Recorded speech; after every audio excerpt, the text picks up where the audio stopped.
Comment ça va, mon JR? Écoute, ça va. Franchement, ces derniers jours, je me creusais sur qu'est-ce qu'on pouvait faire pour notre réfectorio à Paris. Tu sais, le resto solidaire qu'on a. On fêtait les 2 ans d'ailleurs ce mois-ci on a Est-ce que dû tu peux fermer. expliquer aux gens qui connaissent pas le Refectorio ce que c'est? Parce que c'est une Ouais, initiative exceptionnelle. très simple. En fait, on a un lieu à Madeleine qui est un restaurant, sauf qu'il est ouvert qu'aux sans-abri et aux réfugiés. Tous les jours, on récupère le surplus alimentaire, c'est-à-dire tout ce que nous, on va pas acheter au supermarché parce que la banane, elle est un peu marron, mais alors on va en prendre une un peu plus jaune. La tomate, elle a une petite blessure sur le côté, mais elle est encore bonne. On récupère tout ça et c'est en tonnes. On récupère qu'un petit peu, mais il faut savoir que le gâchis alimentaire, c'est énorme. On l'amène, on a des chefs qui viennent tous les soirs et qui cuisinent ça en plat 3 étoiles, vraiment comme un resto étoilé. Et souvent, on a des chefs étoilés et on le sert gratuitement. Ça fait 2 ans, on sert plus d'une centaine de personnes chaque soir et on a dû fermer à cause à cause des restrictions. C'est normal parce qu'on reçoit ces 100 personnes sur place. Et quand même, depuis 10 jours, on se dit putain, mais qu'est-ce qu'on peut faire? C'est pas possible. Il y a tout ce gâchis alimentaire. Il y a encore des associations qui bossent avec les sans-abri dans Paris et elles peinent à trouver des choses aussi. Et donc, on a fait une demande à la ville de Paris. On vient d'avoir l'autorisation de réouvrir que nos cuisines. C'est-à-dire, on va mettre juste 2 chefs dedans. Les cuisines, elles sont très, très grandes, donc ils vont même pas se toucher. Et on va passer, on a des camionnettes et autres. Nous aussi, on a un pick-up pour mes collages et tout. On va aller chercher directement à Métro, à la banque alimentaire, etc. On va aller chercher tout le surplus, le déposer là. Il va être cuisiné. Et tous les jours, on va aller livrer les associations. Et ce qui nous manquait, c'est pour ça que je vous en appelle tout à l'heure, c'est des trucs tout cons, mais en fait, il nous manque on a les contenants, il nous manque les sacs en papier. Donc j'ai fait un appel sur Instagram, il y a déjà des boutiques et autres qui nous ont dit tiens, moi je te passe 100 sacs, 200 sacs, on en a besoin de Alors, 2000, mais tu c'est vois. clique à la maison, fais l'appel officiellement ici, JR. On Alors, va le relayer partout.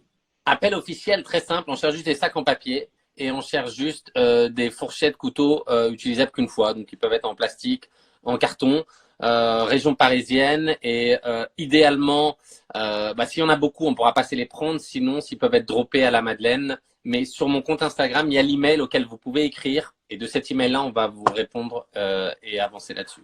Super. Je tiens aussi à annoncer un truc, c'est que à partir de la semaine prochaine, si vous cliquez sur les contenus clics, vous pouvez également cliquer pour faire un don à la Fondation Abbé Pierre. C'est une association Ah, qu'on mortel, bien supporte sûr. Bien sûr. extrêmement en ce moment, donc soyez généreux. Ils font un boulot incroyable. Dites-vous que le paquet de clopes que vous pouvez pas vous acheter, il peut sauver une vie si vous donnez cet argent à la Fondation Abbé Pierre. JR, je te stalk, hein, je vois un peu tes journées, hein, je vois ce que tu fais. Et tu fais quand même des réunions avec l'école Courtrage, mais c'est quoi la Toute la raconte-moi. journée, putain. On les lâche pas. On les lâche pas, nos étudiants. Franchement, parce qu'à un moment, on se dit, mais en fait, tout le monde est chez soi. Donc, on peut avoir qui on veut. Puisqu'il n'y a plus de questions, faut aller à Montfermeil, je suis pas dispo, on pourrait voter un masterclass dans 2 semaines, dans 2 mois. Donc, tous les jours, maintenant, on leur fait des cours. Aujourd'hui, ils avaient cours de droit.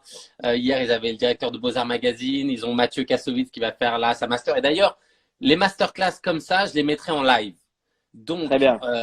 tout le monde pourra les suivre. Celle de Kassovitz, ça sera la première. Les suivantes, ça va suivre. On va avoir des super guests dans les semaines qui vont venir et elles seront De pas que pour Mathieu les Kassovitz, étudiants. pas de Peter Kassovitz. Et non, ouais, le fiston.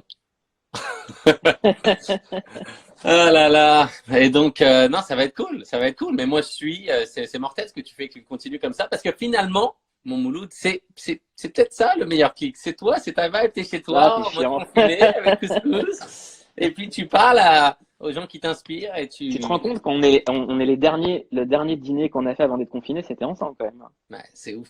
Derniers C'est... humains. On est les derniers humains à s'être approchés comme ça, Exactement. de près. Putain, quelle histoire. Mais c'est bien, je trouve que voilà, cet esprit de clic, ce que tu dis, et aussi l'école, tout ce qu'on a monté, tous ces réseaux, quelque part, ils nous tiennent, on se rend compte à quel point le lien humain est essentiel chez nous tous. Et on voit qu'on Exactement. est là, ah merde, putain, mais en fait, c'est ce lien humain. Moi, je me pose beaucoup de questions. J'ai pas encore trouvé la meilleure manière de continuer mes projets artistiques physiquement parce que je cherche toujours un lien physique. Et là, on m'enlève ce lien physique, on me laisse que le lien virtuel. J'avais beaucoup de mal avec ce lien virtuel parce qu'il est important, mais en complément. Et là, j'ai plus que ça. Donc, tous les jours, je me pose la question et je vais trouver. Pas le Mais on choix, est ni sûr que tu vas trouver, c'est normal. pas le Moi, choix. je sens que tu vas nous sortir une dinguerie dès que les gens seront déconfinés. Il y aura une dinguerie de JR partout. On va péter un câble. Je te Non, connais, je écoute, te connais. Ce qui est bien là, franchement, j'ai été halluciné là. Tu sais, il y a 3-4 jours, j'ai mis une vidéo dans les favelas du Brésil où on a une école depuis 10 ans. Et j'ai mis une petite vidéo en disant, en fait, dans cette favela, ils ont accès à rien. Qui veut peut mettre sur une petite cagnotte. Et nous, on va les livrer. Faites-nous confiance. L'équipe sur place, les gamins, ils vont aller livrer chez les gens la bouffe et tout. Et on a reçu 25 000 réals, ça fait 5 000 € à peu près. Et là, ils m'ont envoyé les vidéos aujourd'hui. Je les mettrai ce week-end sur les réseaux. Et c'est dingue. Ils ont fait camion entier rempli de sacs. Parce que là-bas, quand tu dépenses chaque truc, avec 5 000 €, tu achètes beaucoup de choses. Et ils ont préparé des packs de papier toilette, de nourriture, de trucs, hop, des sacs comme ça qui vont livrer chez les gens un par un. Et je trouve ça mortel parce que cette chaîne humaine comme ça, elle est réelle, tu vois. Et donc ça me donne de la force. Et je suis sûr qu'on va trouver plein de choses avec l'école contrat. Exactement. Et on redit le JR pour aider. Pour Refectorio, voilà, on cherche sac en papier, couvert. Et puis dans le futur, voilà, tu sais, on a des pâtissiers. Je te donne un exemple. Eric Kaiser, il m'a appelé, il m'a dit, je te donne 2000 pâtisseries.